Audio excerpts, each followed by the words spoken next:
moment when this new government was formed and started to work, we got a COVID outbreak.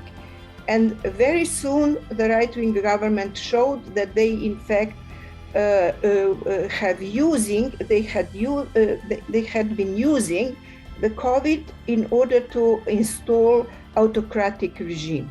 Step by step, they were trying to prevent people to criticize the government. They attacked the journalists. They used, in fact, the Orban methodology, how to suppress democracy in Slovenia. The opposition in the parliament was too weak, couldn't do anything against it, while the civil society didn't accept this change and started to protest every Friday, Friday after Friday after Friday against this, what they understood as not illegal, but illegitimate, not legitimate government. And of course, the opposition joined, but altogether they couldn't really move this government and force it to go to early elections. So the situation in the society became more and more divided, and the tone of political dialogue became more and more rude, and the way how our Janez Janša, as our prime minister, discussed the issues in the society was really Trump-like. What really put an end to this story were two things. First of all, we had a new actor in the civil society scene, a group of young women, really young women, who formed an NGO which they named 8th of March. And this young group started to work on a totally different way than the NGOs worked before. Their way of dealing with the issues was to go not only in public and on Twitter and on Facebook, but they started to engage volunteers who really did campaigns door to door on specific issues against the government.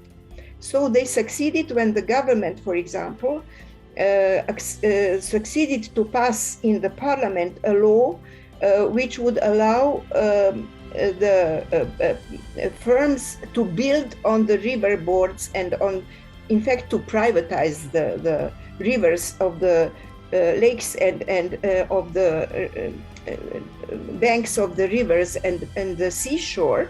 It was passed in the parliament, but then this 8th of March organized a referendum to revoke this law. And this was in the middle of summer when people are on holidays. It happened last year.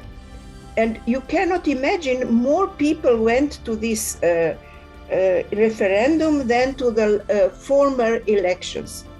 And the law was revoked. So civil society all of a sudden made a proof that there is a democratic society which is in majority in Slovenia, but cannot get over the system which was enabling five MPs who before were on the central left to keep the whole society hostage from the right side of political spectrum.